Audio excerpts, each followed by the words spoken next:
inda yari iremereye cyane nanjye imvunnye no mu kwicara cyangwa se ndyamye byarambangamiraga nkumva mfite ikibazo umuntu yabigenza ariko akimbwira ku by'ipantaro yarambwiye ngo ipantaro bayikozeho nubwo utabimenya bayikozeho ariko mbere y'uko uyambara uzayisengere ngega za satani zifite ukuntu ziyoberanya ku buryo zigutwara buhoro zikaba zakwica abantu batamenya uko upfuye ku buryo Imana kuko yitegereza mu mitima yahise imenya icyo ntekereje mu kumpamiriza rero yarambwiye ngo yahise ndakuramukije ndetse nkwaye mwiriwe bitewe n'amasaha uriho mukunzi wa mama Charlene Official urubuga rukugezaho amakuru meza cyane amakuru rero yiganjemo inyigisho ijambo ry'Imana mu buryo bugiye butandukanye hanyuma rero ndetse n'ibiganiro ariko kandi na filme ubuhenebe karundura turi mu gice rero cy'ubuhamya turi kumwe n'uyu musore agiye gutangira atwibwira agaruke no kubuhamya bw'iby'Imana yamukoreye afite ishimwe rikomeye cyane bitewe n'inzira yagiye anyuramo zo kwizera mu burwayi yari afite maze Imana ikaza kumukiza nkwaye ikaze. Murakoze nitwa Umuhoza Obedi ni umusiribateri nkuko ubibona buriya hari igihe umuntu ashobora ni byiza kwibwira umuntu ariko mba numva umuntu abibona ariko wazadukurikira cyangwa se akurikiye ubuhamya akamenya ngo Obedi ni muntu akamenya yuko agakenera kubimenya ndi umusiribateri. Obedi afite imyaka ingahe? Mfite imyaka 28. Aha, Obedi hari rimwe mu mashimwe akomeye cyane ufite tugiye kugarukaho ry'uburwayi wagize buteye gute muri rusange bwaje ryari byatangiye gute byari bigenze gute hari hehe? Murakoze cyane uyu mwanya njye nkukunda kubera yuko buriya imbaraga z'Imana mu muntu zigera igihe zigwira kandi zijya zinagenda. Iri shimwe rijya ringirira umumaro kuko iyo nkurikiye iyo ndiganiriye umuntu nkarimubwira ritangiye uko ikibazo cyatangiye nuko Imana yagendanyemo nanjye kugera ku mpera yacyo ubwabyo bituma muri jye nongera kumva nkomeye nkumva umutima wongeye kugwiramo ibyiringiro byinshi nkumva kwizera Imana bigeze ku kindi kigero kuko mba nongeye kwibuka cyane imikorere y'Imana ku buzima bwanjye cyangwa se ukuboko kwiza kw'Imana kuko kwabanye nanjye mu gihe nari ngowe n'uyu mubiri. Murakoze cyane. Wenda mu mpine y'ukuntu ubuhamya buteye si burebure cyane ariko hari ibintu bimwe bigomba kuza kugaragaramo. Uko buteye ni ukuvuga ngo hari uko bwaje mbere ni uko namenye amakuru yo kuzarwara menya amakuru y'uko bizaza naho bizaturuka ibyo bintu nabimenye mbere y'igihe kuko burya Imana bifite impamvu ishaka kubikumenyesha kuko iyo bije mbere bituma udahuzagurika kugira ngo utazafata muri wowe hatazamo guhuzagurika ngo kwizera kwawe ukujyane ahandi ube wakwizera izindi mbaraga zitari iz'Imana yo mu ijuru yaduhamagaye. Kandi mu buryo bukwiriye abantu baba bakwiye kwizera Imana yo mu ijuru ntibayibangikanye n'ibindi bintu ibyo ari byo byose. Batwumve neza abazakora iki kiganiro bazabyumve neza cyangwa se ni byiza ko babisobanukirwa. Iyo umuntu avuze iby'imbaraga z'Imana ntabwo aba ashatse guhakana imikorere cyangwa se uburyo busanzwe bwo kwivuza. Ntabwo umuntu aba bihakanye kuko bari abantu batuvura abaganga abaforomo cyangwa se n'abandi bantu leta yemerera gukora bavura abantu biriya nabyo bigira umumaro umuntu kandi ndetse ni nabyo dukoresha cyane ariko ku bantu Imana yahamagaye hari ikibazo kirenga ubushobozi bw'ubuhanga mu muntu bw'ibitekerezo bya muntu bikarenga ubushobozi bw'imbaraga z'amafaranga kuko burya nayo hari ahageze umuntu utayafite akaba yapfa uyafite akaba yajya kuvurirwa ahandi hantu runaka. Rero hari igihe haba ntaho wajya nta kindi kintu utegereje imbaraga z'Imana gusa. Ndi kugira ngo rero umuntu uzabyumva azasobanukirwe neza yuko ibi ngibi tuvuga ari imbaraga z'Imana zigaragaje mu gihe izindi z'uburyo butari bumwe tujya twifashisha kandi zima nazo zitari ikibazo kuwizera zari zananiwe cyangwa se bitari bigishoboka. Hanyuma hari uko byagiye bigenda nabyo turi buze kubivugamo. uko byagiye bigenda ndwaye uko nahuraga na bamwe mu barokore dusengana ibinama bampaga n'iki ibyo nabyo bigira effet positif cyangwa negatif runaka bishobora gutuma utentebuka mu kwizera ugakurikira ibyo akubwiye kandi bitari nabyo cyangwa se bigatuma ukomera cyane ibyo nabyo ndumva ndibuze kugira uko mbivugaho hanyuma hari n'icyo ndibuze gusorezaho nsaba abantu ndaza gusaba abantu kugira ngo bajye bazirikana kuko ibi bintu abantu bazabikurura cyane bakabyumvisha imitima yabo ni abantu bajya bumva Imana ivuga kuko Imana ivuga abantu bajya babyumva nibo bantu bazabasha kubyumva cyane hanyuma rero hari akantu gato njya nsorezaho iyo ndi gutanga ubuhamya cyangwa se ndi gushima Imana ibyo yankoreye njya nibutsa abantu sinjya mbyibagirwa njya nkunda kuvuga ngo ntukibagirwe icyo Imana yakubwiye kuko namenye ko bamumanije ariko Imana igira ikintu imbwira icyo nakora kugira ngo ntibimfate icyo kintu rero ni nkibutsa abantu nkunda kubwira abantu ngo Imana nikubwira ngo byagenze gutya ni witwara uko bizagenda uko ibyo bintu bikomeye kuruta ikikubwiye ngo nzakugirira gutya ukwiye kwita kuri kondisiyo guhaye ngewe nari mfite ahantu akazi ndumva ni mu gice cy'iwacu mu karere k'iwacu ka Ngoma Iburasirazuba nakubwiye ko nturuka Iburasirazuba nyine muri Kibungo noneho mu kuba mpafite akazi nakundaga gusenga nyine kuko n'ubundi nari mpageze nkishijwe akazi nakoraga nyine nako kubaka nari narapatanye aho hantu nkubaka noneho uko nari mpafite akazi ko kubaka icyo gihe mu gihe ntari nabaga ndi gukora kuko hari iminsi myinshi nakundaga kujya gusenga mwuko gusenga rero naje guhura n'umuntu w'Imana umuhanuzi nyine ibyo ni ibintu bidusanzwe tuzi arambwira ngo ntufite ipantaro y'umweru nsanga ndayifite ntufite ishuka irimo amabara y'umuhondo n'umutuku wiyorosa nsanga ndayifite ibyo nsanze mbifite rero yahise ambwira ngo ibyo bintu birahumanije habaho gukomeza gusenga ndebe yuko Imana hari ukuntu yabigenza ariko akimbwira ku by'ipantaro yarambwiye ngo ipantaro bayikozeho nubwo utabimenya bayikozeho ariko mbere yuko uyambara uzayisengere ngera ari cyatumye ibibimbaho kandi naramenye icyo nakora kugira ngo ntibimfate nuko Imana yambwiye ngo nzirinde nsengere iyo pantaro y'umweru nari mfite ku bantu banzi iyo pantaro bayibuka abantu twahuye cyangwa se twabaye mu hantu hamwe nkifite barayizi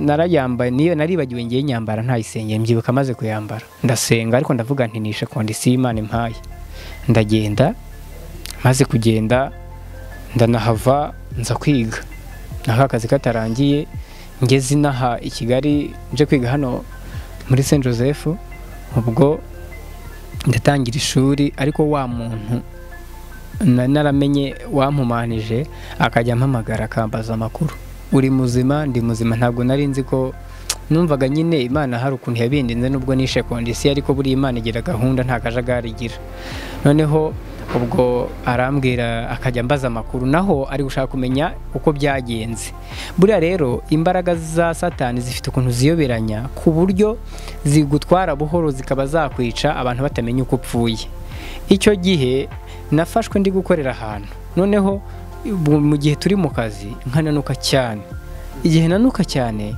noneho nasiba gukora nkabona ubuzima umubiri ntugaruka nanjye nkagira ngo nuko ndi mu kazi naho ni yamayoberane ariko mu icyo gihe nakoragaho yaraherutse kumpamagara arambaza ngo umeze ute ndaho uri amahoro yego naho ubwo we marashaka kumenya aho bigeze niba hari ukundi yabigenzaga ntumbaze ariko ibyo yarabikoraga noneho ndangije rero ubwo icyo gihe meze gutyo nanjye nkumva nyine sinzi ukuntu meze ariko nkabyitira ko ndi mu kazi nakumva ndi kubyitira ko ndi mu kazi ubwo ndatuza nyine 2017 mu kwezi kwa 12 nibwo ikibazo cyatangiye noneho neza gitangiye neza kizamo ibice bibiri ariko byayobeye abaganga ukuntu byagenze kijemo ibice bibiri ubwo igice cya mbere cyaje ari uburwayi bwo kubagwa ariko kizana iki cyo kugwiza amazi mu nda nyifite ariko cyarabiberanye nabwira abaganga bakacisha hari icyuma cyo kwa muganga bita endoscopy bacisha umupira mu kanwa bakamurika mu gifu ngo barebe ikibazo waba ufite, bakampa imiti ngo ni igifu ngo ni ibiki, ibyo bintu nta imitaho kugira ngo nkire, ikibazo gikomeza kikiyongera cyane. Hanyuma ubwo ndatuza nyine ndabireka nkomeza kwivuza, ariko noneho yandika zamuka. Noneho umudogiteri umwe ukora muri chirurgie CHK yaravuze ngo ikibazo kigaragara inyuma ntabwo gishobora gutuma nanuka, nubwo ari ikibazo cy'umubiri kigoye gisabwa no kunkora operation bakambaga, ariko aravuga ngo ntabwo icyo kibazo kikwiye gutuma umubiri usubira inyuma cyane nkananuka cyane. Muri icyo gihe bashaka kujya gukurikira mu by'ubuzima ngo barebe icyo kibazo uko kimeze, ubwo hahise itariki yo kumbaga yahise igera, barambaga kuri 5 z'ukwa gatatu 2018, byatangiye mu kwa 12 ntibambaze ngira ngo birarangiye, ahubwo noneho bijya byakisobanura cya kibazo gitandukana n'icya kabiri. Gitandukanye n'icya kabiri ubwo habaho noneho kuzamuka kw'amazi mu nda aragwira aba menshi n'indiba nini cyane ku buryo no kwambara byabaga ari ikibazo, nta mwenda mbona ubasha kuyihisha, ngira ngo kwira foto wabibonye. Noneho ubwo icyo gihe ikibazo kwa muganga bagikurikirana noneho muri dosiye ya kabiri kwayo, hari haciyeho ukwezi bambazi, none nubwo cyagaragaye cyane nabo n'abaganga bibatera ikibazo. Ubwo kwa muganga baragirwa hari 2018 byaratangiye mu kwa 12 kugenda biza buhoro buhoro, numva mu nda ntazi uko bimeze, ariko ari amazi aza buhoro buhoro. Noneho mu kwezi kwa 4 amaze kugwira cyane, noneho amaze kugwira ubwo kwa muganga barakurikira, ariko ikizamini cyose bapimye icyo batekereje bakagipima bakasanga ntabwo ari cyo ndwaye. Barapima sida basanga sinyirwaye, bapima umutima batugutera amazi mu nda basanga wapi, bareba ibihaha ko bibiteye ko nabyo ngo bijya iyo umuntu arwaye ibihaha igituntu muri make, nacyo kijya gituma amazi yuzura mu nda, babona ibihaha nta kibazo bifite, n'umutima babonye batabibonye, banifata icyemezo cyo kunshisha muri scanner ngo barebe inyama zose zo mu nda, barebe yaba ifite icyo kibazo. Barabikora, noneho inyama zose zo mu nda ku gipapuro no kwenda nta kizanye, bagiye bandika inyama ku yindi mu nyama ziba mu nda, bavuga ko nta kibazo zifite, birangira igisubizo kibaye negatifu. Ubwo mu gihe nari ndwaye gutyo nari narigeze manuka iwacu, mu kumanuka iwacu mu ntara iwacu birabacanga kuko badakijijwe, bo bashaka kumbwira ko twagana inzira yo kushaka uko bamvuza kinyarwanda. Ubwo iyo umunyarwanda avuze ikinyarwanda atari imiti y'ibyatsi ari buguhe abakubwiye kujya mu bapfumu, kandi nkaba nkijijwe, kandi gahunda yo gukizwa no kuzajya mu ijuru, kandi kujya ku mupfumu ukaba ubangikanyije Imana. Muri make Imana yo mu ijuru kwizera ukaba kwayivuyeho, noneho ugasanga wizeye izindi mbaraga. Icyo gihe ababyeyi bavugaga iki cyangwa sabo mu rugo? Icyo gihe ababyeyi bashakaga yuko bo babona, kuko badakijijwe bumvaga twakora igishoboka cyose nkakira. Ariko burya umuntu wese uza kuri icyo butumwa ubuhamya nyine akwiye kumenya yuko gupfa ari iteka, ni ibintu bizabaho. Ntukwiye gutinya umubiri, urupfu rw'umubiri wa none rusanzwe ruzabaho ngo uwangize kuzabaho iteka ubanye n'Imana. Abantu bakwiye kwisobanukirwa cyane, naho waba ubabaye ukamenya ko gupfa usanzwe uzapfa, ukwiye rero guhagarara ku bugingo bwawe. Umuntu wese uzakurikira ubu buhamya akwiye kumenya agaciro k'ubugingo. Gato buriya twebwe tuza gukizwa, ntabwo Imana twese tuyandikira, nubwo twari tuza agaciro k'agakiza. Mu kwa tutari tuza agaciro k'agakiza, niyo yadukunze mu kudukundira twegereza, twisanga dukijijwe, twabisobanukiwe tubigezemo. Mu kubigeramo rero abantu bakwiye kubiha agaciro cyane, kandi bakabasha kubyizeza umutima, ku buryo byuzura umutima n'inyuma abantu bakabibona, bakamenya ko ukijijwe. Hanyuma wahura n'ikirushya umubiri nk'uko, ukabasha kwihanganira mwuko kwizera Imana yo mu ijuru mu gihe cyayo ikagutabara ikagukiza. Buriya ntabwo Imana itabara abantu kubera ko basinze amasengesho menshi. Imana yo mu ijuru itabara abantu kuko igihe cyayo cyo kugutabara kigeze. Ibyo bintu abantu bakwiye kubimenya bakabisobanukirwa cyane. Noneho ubwo mu rugo uko bambwiraga gutyo, ngewe narababwiye nti Imana izankiza, gusa hari icyo nshimira mu rugo nubwo badakijijwe, ababyeyi bubashye icyifuzo cyanjye kuko ari njye wari ubabaye unazi uko bimeze n'uwampumanije unanamuzi. Abanyarwanda nyine hari igihe mubyeyi yavuze ati ariko ubundi wamumbwiye, buriya umupagani aba yakwiyaranja agashaka undi muntu nawe umurushira imbaraga ku buryo yamwihoreraho. Ndatekereza nti uyu muntu nimumubwira ngiye kuko muzi nari muzi neza y'Imana izi yuko utazamena amabanga cyangwa wihorere, kumukumenyesha ntacyo bitwaye, ariko izi yuko umutima wawe utihangana iramuguhisha kakubwira ko ikurinze umurozi runaka, akaba yanaguha n'ibintu byinshi ukumva ko warozwe. Ariko iyo ufize ko umutima wihanganye utanamugambiriyeho ikibi cyo kumwihorera cyangwa kumugira nabi, ni ukuvuga ngo Imana iramukubwira nta kibazo. Uwo muntu 100% mumenye gute ko yakuroze? Turaza kubigeraho. Ngiye no kuvuga ngo icyo gihe nabashije kubahakanira mu rundi ababwira nti ngiye nzakira kandi no kumumenya mu byihorere nta kibazo, kuko numvaga batagambiriye neza, bumvaga bakihorera. Ndababwira nti mubireke ngewe Imana izankiza. Kandi burya iyo Imana yemeye ko ikintu nk'icyo umuntu akigukoraho kikagutindaho igambiriye no kuzagukiza, si wowe wenyine ibishatse gukomeza, ibishatse gukomeza n'abandi bantu bazakubona, kandi mu bakubona no mu Imana ishaka ko bakizwa haba harimo n'uwabikoze. Ubu umuntu wampumanije ubwe akwiye kumenya yuko Imana imushaka kugira ngo akizwe. Ibyo yankoreye akwiye kumenya ko akwiye kubireka rwose. Nanakurikiye ubuhamya azamenye ko nge ntacyo bimbwiye, shima Imana yamunkirije, kandi nawe ubwe ubugingo bw'Imana irabushaka. Ni byiza ko yamenya yuko mu mirimo nk'iyi ijyana abantu kurimbuka, kandi nubwo ari mubi ahumanye n'abantu abarozi, akwiye kumenya yuko atari we mubi kurusha abandi. Hari abandi bantu bakoraga ibintu bibi bitari ibyo byo kuroga, bitari n'ibindi, cyangwa se banarogaga mu rundi rwego, bihannye bagiye bihana ubuhamya abantu bagenda babubona butandukanye. Nawe akwiye kumenya ko Yesu amushaka, Yesu aramushaka rwose. Nanabumva ubu buhamya azamenye ko Yesu amushaka, akwiriye kuza agakizwa rwose pe, akamenya imbaraga z'Imana zankijije, kandi akwiye no kumenya ko ari Imana yankijije yo mu ijuru. Icyo gihe rero mu rugo narabihoreye, bayoberwa amazina ye baratuza. Mu gutuza rero cya cyemezo cyabo barakireka. Imana inyoherereza umuntu wayo aza mu rugo, ariko yaje kumbwira ko yari afite ijwi rimwohereje kugira ngo aze abashe kuvuga no mu rugo, abarememo kwizera, bamenyeshe yuko imbaraga z'Imana zikora, bityo abashe kumfasha mu buryo bwo kumfasha gusenga kugira ngo bansengere. Burya amasengesho yaberagira umumaro ku bantu b'Imana.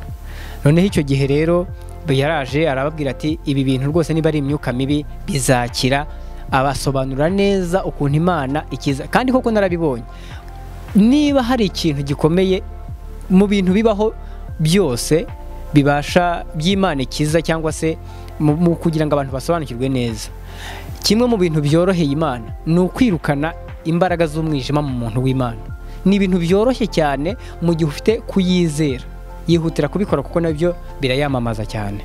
Noneho ubwo rero bamaze kubyumva gutyo, uwo mugabo yitwa Murandanyi Viateri, atuye Kacyiru nyine mu kaje vuba ndumva.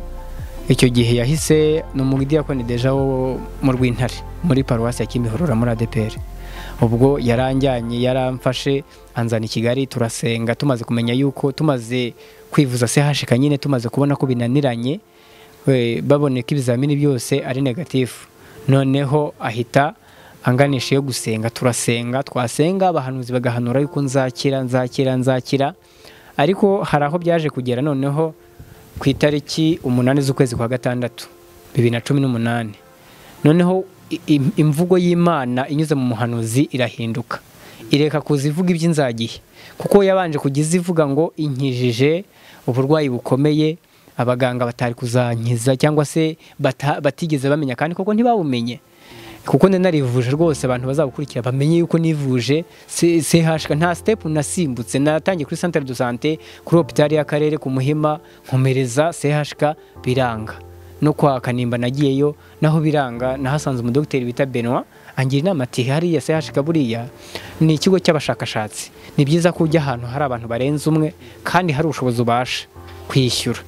Ubwo ndahaza biranga. Nyuma yuko byanze rero byatumye dusobanukirwa neza ko koko ari imbaraga z'umwijima.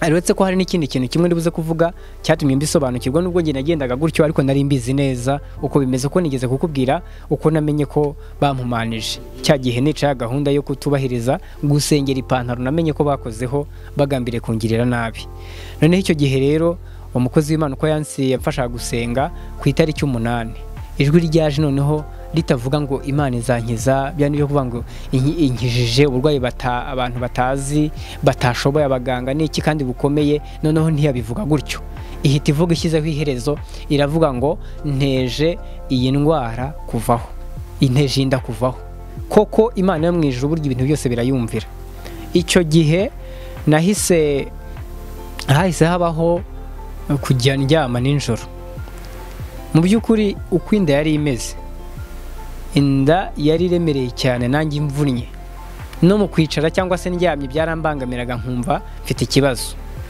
noneho ubwo icyo gihe nkimara kumva iryo jwi rinyuze mu mukozi w'Imana bita Valence Imana iraguhatuye ku Gisozi ni umupapa arubatse icyo gihe ahanuye atyo nahise ntangira kubona ibintu bidasanzwe yabivuze ku itariki 8 z'ukwezi kwa 6 2018 noneho kuva iryo joro naryama bugacya nakicura mu gicuku ya nijoro nakihindukiza ngiye kuryama urundi rubavu kuko nabaga ndemerewe cyane nkumva norohewe nkumva ireme byari bifite byahindutse kuri uwo munsi hahise ntibyahagaze ku munsi wa kabiri bigenda bityo nihindukije numva nanguhiwe kurutaho numva biroroshye numva uburemere bwagabanutse ku munsi wa gatatu bigenda bityo ku munsi wa kane bigenda bityo iwa munsi Imana yavugiyeho cyangwa se igihe numviye ryajwe rinyuze mu muhanuzi wageze yanda yashizeho bibi gitangaza ahantu nabaga muri rwa Rutabura nanyuze muri mu centre abantu batangazwa n'ukuntu yanda yashizeho abantu bakajya banyegera bakambaza bati ni Imana cyangwa n'abantu abaganga mbasobanura neza mbahamiriza yuko ari Imana nuzabona ifoto akabona yuko uko bimeze azamenye ko ari Imana yankijije icyo ni ikintu tugomba guhamya kuko twakibonye neza yuko ari Imana yabivuze gutyo uko yabivuze byatwaye iminsi 7 ikibazo kiba kirarangiye indivaho imaze kuvaho nisanze nireba kunda nkabona habaye deforme ukuntu nanone mu twagukomeza gusanga ko ntitwahagaze kuko burya abantu b'Imana mu gihe bafite ikibazo runaka gituma basenga aricyo bafocasido cyangwa se aricyo cyifuzo gikuru ku bindi baba bakwiye guhora basenga kubera yuko Satani nawe abakomeje kunyura muri wa mugaragu we waguhumanije aricyo kugira ngo akomeza guhige niyo mpamvu nawe ukomeje guhora usenga ni byiza ko umuntu akomeza gusenga kuko ntago Satani aba yicaye iyo byangiye aho aca n'ahandi noneho nakunze kumva ijwi ry'Imana rinyuze mu bahanuzi numva wa muhanuzi n'undi arampanurira ngo Imana izakuramo n'ubusembwa bwose mu nda nararyaga nkumva nubwo ugaragara inyuma kinda yavuyeho y'amazi yatakimvuna ntakiyumva yagiye nkasubira na forme y'umuntu by'umwihariko umuntu w'igitsina gabo kumubona afite inda imeze nk'ay'umugore utwite aba ari ikibazo nyine ubundi na benshi ntibakire none icyo gihe rero narabyumvise nyine uko nabibonaga uko narya nkumva mu nda nyine ntihameze neza bwa busembwa numva ko Imana ivuga burahari uko ibivuze naryama nkarota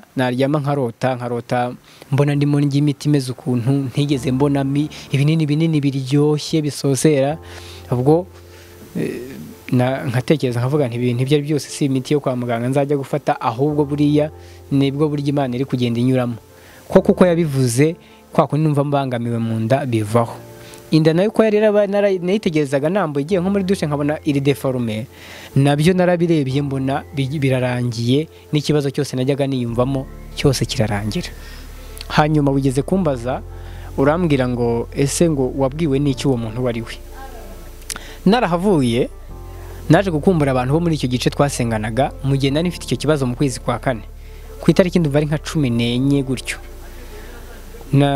narabakumbuye numva nshatse kujyayo ngiye nsenganye nabo umuntu umwe mu bari bahari numva arahishuriwe aravuga ngo warahumanirijwe ahantu hanaha, arambwira ngo wahumanirijwe ahantu wabaye hari, ambwira ibimenyetso by'ibintu byari bihari, ambwira mu gikari ikintu cyari gihari, urusinga rwahabaga, arumbwiye ukuntu rwari rumeze, nsanga koko niho. Ariko mu mutima ndavuga nti se aba bantu ko twigeze dusengana ntabwo yaba akoresheje ibitekerezo bye akaba ashatse kumera nk'aho anteranije n'umuntu, kuko burya nabyo birashoboka ko umuntu yakora nk'umuntu. Ariko burya Imana kuko yitegereza mu mitima, yahise imenya icyo ntekereje. Mu kumpamiriza rero yarambwiye ngo yahise ambwira ngo ikimenyimenyi mu mutima wawe washakaga kuva hano mu mutima wawe, ibyo ugambiriye wumvaga nitumara gusenga uri buze kuhanyura ukabasuhuza aho hantu. Koko nsanga nta muntu nabibwiye, nabo ubwabo sinabibabwiye. Numvaga nubwo bangiriye nabi kuko nari mbizi kuva na mbere ko bagiye bampumanya, ariko icyo gihe sinibwiraga koko karibo. Ariko icyampamirije karibo koko numvaga ndi bujye kubasuhuza nkahaca nkigendera nta kintu mfashe, nkumva ntacyo ndi bubi. Ariko kumbi bo babikoreye kwa ya pantaro, nishe itegeko ry'Imana yambwiye ngo, cyangwa se ibwirizo ry'Imana yari yambwiye ngo mbere yo kuyambara banze nyisengere. Mpita numva nibyo koko nibuka icyo gihe ambwiye ngo mu mutima nari ngambire kuhanyura nkabasuhuza nkakomeza nkagenda, nsanga koko birimo. Kandi koko mpita nibuka yuko Imana yahambwiriye ko bampumanirije ku ipantaro yanjye y'umweru, hanyuma ngo mbere yo kuyambara mbanze nyisengere. Nibuka ko nabyishe. Haraceho iminsi, burya imbaraga z'umwijima zishobora gukora mu gihe bikibaho, zishobora no gukora nyuma, kuko icyo gihe bigaragara ko babinkurikije. Buriya biriya no kuvuga ngo ibintu bishobora umuntu ashobora kukuroga bikabaho ako kanya, ni ibintu byo mu kanwa, nibyo by'ako kanya. Ariko nuvuga ngo ibintu by'imyuka bakohereza aho waba uri hose no mu gihe runaka, iriyoberanya kugira ngo ube wazabyitiranya, cyangwa se unatinde kwivuza, unatinde kumenya niba ari ugusenga, ubitinde. Nicyo gituma Satani yiyoberanya gutyo.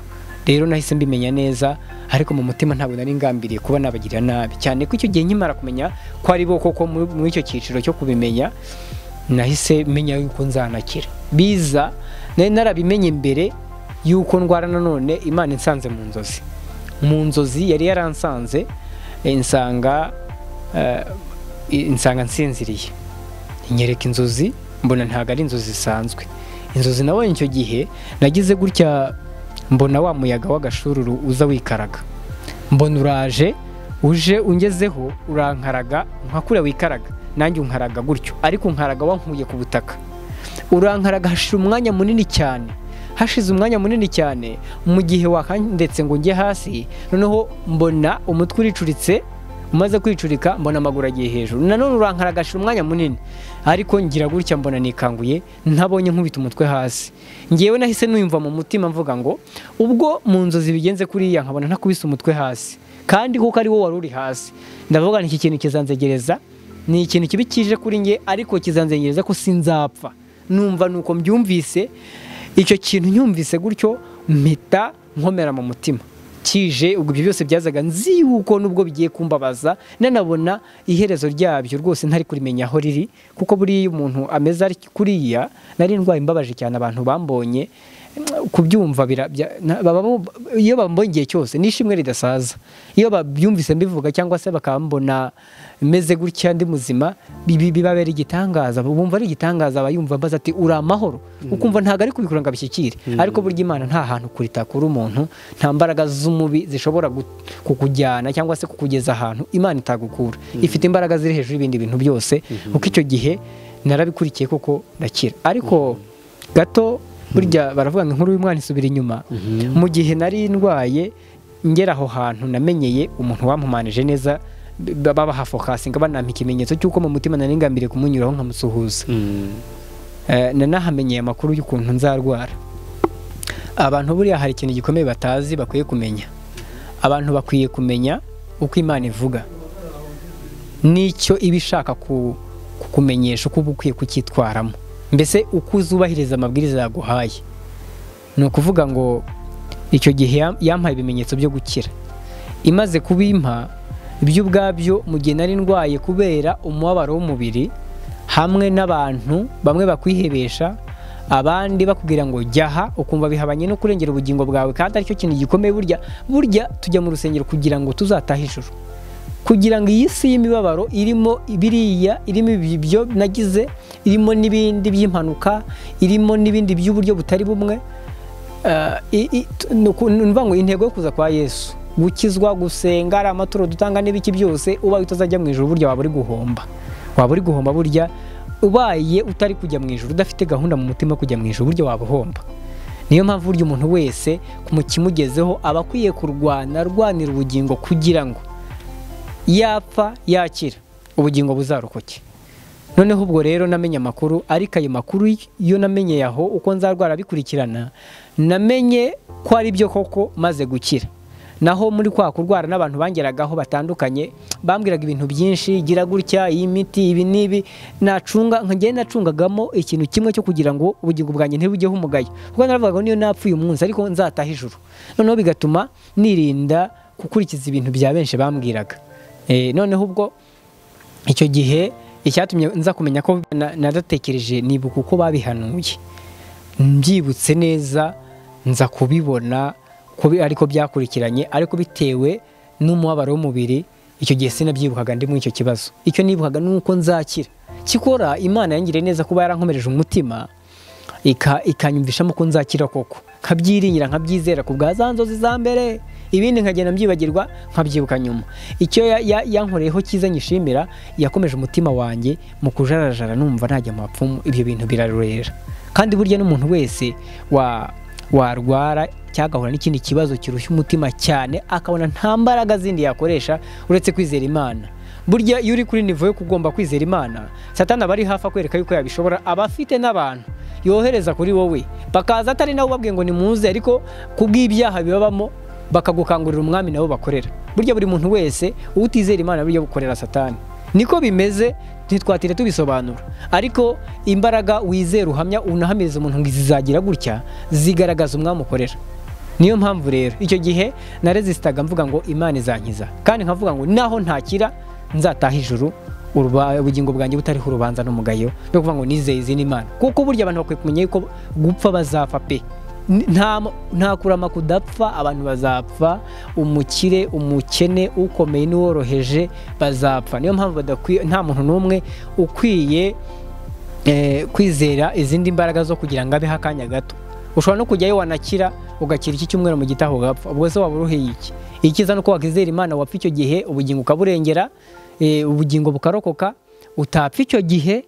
Bikaba ari byiza ko uhamiriza abantu ukabwira imirimo y'Imana, nabo bakizera bagakizwa, cyangwa se bakareka kujarajaza imitima. Buriya Imana ikunda umuntu uyizera, Imana ikunda umuntu uyizera. Icyo gihe maze kubyumva gutyo, natumbiriye icyo kuko Imana irankiza, ndabibona n'amaso yanjye, nzi neza yewe ko nta muti wakozwe n'umwana w'umuntu wankijije.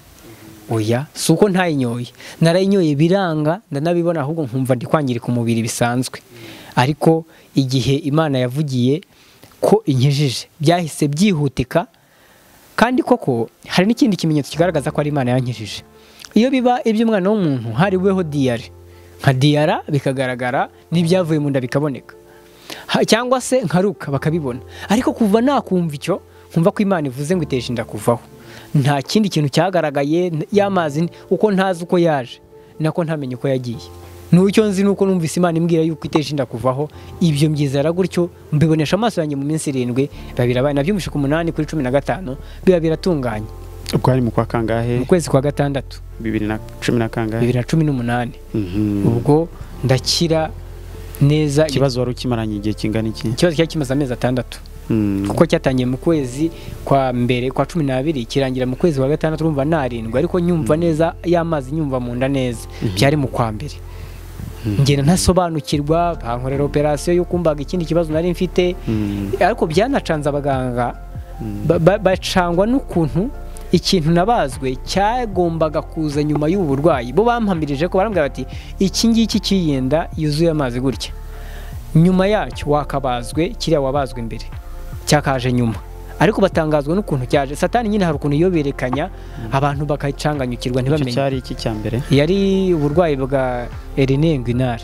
Abaganga barabyumva, iyo terime ni uburyo ki amara aba yabaye nkashaka kuba yasohokera hano ku mubiri w'inda bisanzwe.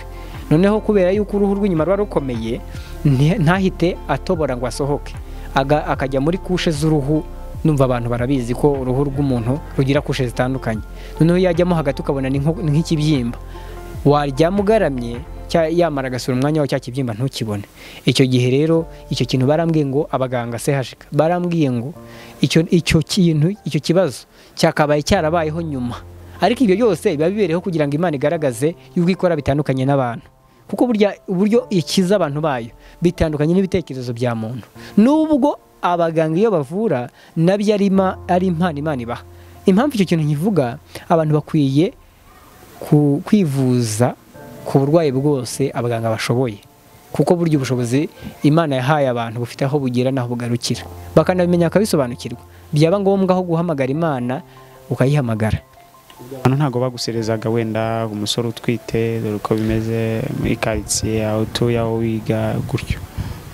Hari ijambo rimwe Daniel yavuze, umuhanuzi wo muri Bibiliya nyine, yaravuze ngo abantu bazi Imana yabo bazakomera, kandi bamara gukomera ngo bakore iby'ubutwari.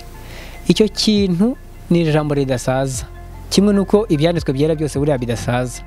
Ariko burya impamvu Imana ikumenyesha amakuru mbere ni ukugira ngo ibindi uzumva rya jambo ry'Imana rizabe ryaragukomeje, kuko buriya kwizera ijambo ry'Imana bizanwa nuko twumvise. Iyo ibikubwiye mbere rero ikakubwira ati uzahura n'iki kibazo, bizagenda gutya, burya ibiri kugukomeza kugira ngo nuhura n'ikintu kiguhungabanya amagambo nkayo, bahari no kukubwira ko wabuze ubwenge, akakubwira. Ariko burya ubwenge bukomeye ni ukugira ngo wihane ibyaha uzataha ubwami. Ubwenge burimo gukora ikintu cyatuma Imana ikureba ikabona ntukiyizera, ntago ari ubwenge burya. Urwego waba uriho rwo kumenya rwa niveau d'étude yawe, ukoze ikintu gituma Imana ikureba ikabona ntukiyizera, iby'ubuhanga bwawe n'ubwenge ntacyo biba bikikumariye, kuko ubuhanga umuntu afite, ubushobozi umuntu afite n'uburyo ari nuko ameze, icyo bimumare ni ukugira ngo yizere Imana nayo izanezwe nuko ayizera, anayihamiriza abantu, bityo bituma akora ibyo kwera no gukiranuka. Amenye buriya abantu bakwiye kumenya yuko mu isi nubwo hari ibirushya byinshi by'uburyo butari bumwe, abantu bakwiye kumenya yuko bishoboka ko umuntu aba mu isi akiranuka, bigashoboka. Rero mu gukiranuka ntabwo ari ibintu uzizera gusa ngo ugende mu munyenga w'ubuzima busanzwe, ahubwo hazamo n'ikintu nk'icyo ngo kibe nka test. Imana imenye se uyu muntu uko avuga ngo aranyizera, kabyigisha abantu ko iyo korari arimo ibiririmbye nawe abiririmba. Hari n'abahanzi baba bari ku giti cyabo kabiririmba. Iyo kohereje ikintu nk'iki ibigira ngo irebe koko ese uyu muntu ibyo avuga azabihagararamo. Rero byari bikwiriye ko mbihagararamo kugira ngo Imana yigaragaze yuko ari Imana kuri jye. Bimwe mu byo bakubwiraga ni ibihe? Baguserereza, baguharamba? Nta muntu wambwiraga yuko wenda yaba ntuka, yagiraga icyo ambwira antuka, ahubwo bampaga inama zinyuranye no kwizera Imana nge nizeye. Bambwira ko nakwivuza ngiye mu bapfumu, bakabyita kumenya ubwenge. Kandi ababikubwiraga harimo abakijijwe? Habaga harimo abantu bamwe b'abanyetorero nyine nzi ngo turasengana, ariko ibyo biguhishurira umuntu ko kwizera kwe aho kugarukira araho. Tugana ku musozo noneho, niki wabwira abantu muri rusange bafite ikibazo cy'uburwayi, bari ku gisasiro, bumva ko bimeze nabi mu gihe kizaza barutegereje? Niki wababwira muri rusange? Abantu bafite ikibazo nk'icyo nari mfite, biranashoboka yuko yagira ikiruta kiriya, kuko buriya si jye wababaye gusa, hari n'abandi bababaye, hari n'abandi bazababara.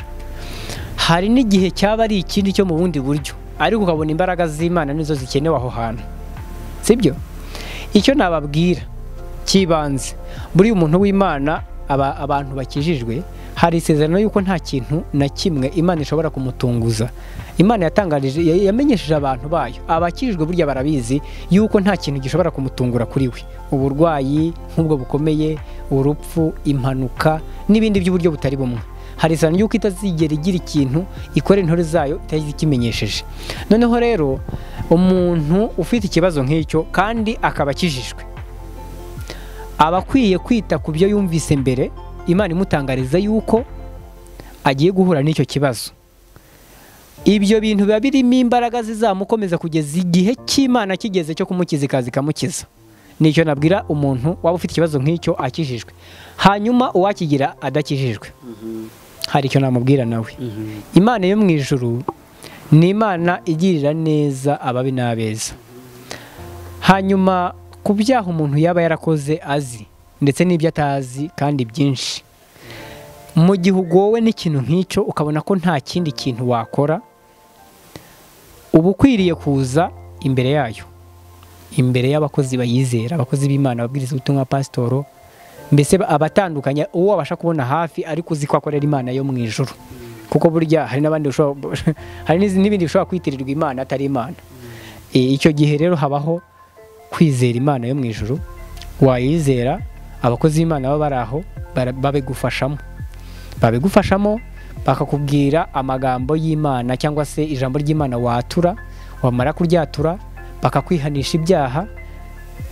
Muri kwa kwatura ariko haba harimo ko wizeye Imana, hanyuma bamara kukwihanisha bakagusengera. Icyo gihe gukora kw'Imana kuba kuraza kuri wowe, icyo gihe igahita itangira kukuvugisha nkaho uri umwe mu bana bayo. Kuko burya abantu bose abantu bose ni abantu b'Imana ariko si abana b'Imana, kuko umwana w'Imana n'uwihannye, iyo utarihana ntabwo uri umwana w'Imana. Hanyuma nicyo nabwira umuntu udakijijwe. N'abasengera muri rusange tugana ku musozo nabashimira ko mugize uruhare mu kugira ngo abantu bamenye ko imbaraga z'Imana zikora. Ariko hari ikintu kimwe nakwibutsa abantu mu ntangiriro nakivuze, ariko umwanya mwiza wo kukivuga n'uyu: abantu b'Imana bakijijwe bakwiye kujya bita kuri kondisiyo y'Imana irenza ku kintu babwiye, ryaba ari isezerano ibahaye, ryaba ari n'ikindi kintu babwiye ikavuga ngo ariko uzagire gutya, ariko uzagira uku, ariko uzagenza uku. Icyo kintu bakwiye kucyitaho cyane, kuko ngewe Imana imenyesha yuko nzarwara cyangwa se yuko bampumanije, ariko izankiza yambwiye uburinzi bwari buri mu kubahiriza ko nkwiriye gusengera ya pantaro nigeze kukubwira y'umweru bakozeho. Bwari uko ngomba kuyisengera mbere yuko nyambara, kuko burya isengesho dusenga iyo twizeye imbaraga z'Imana zirizamo, icyo watuye kikabaho.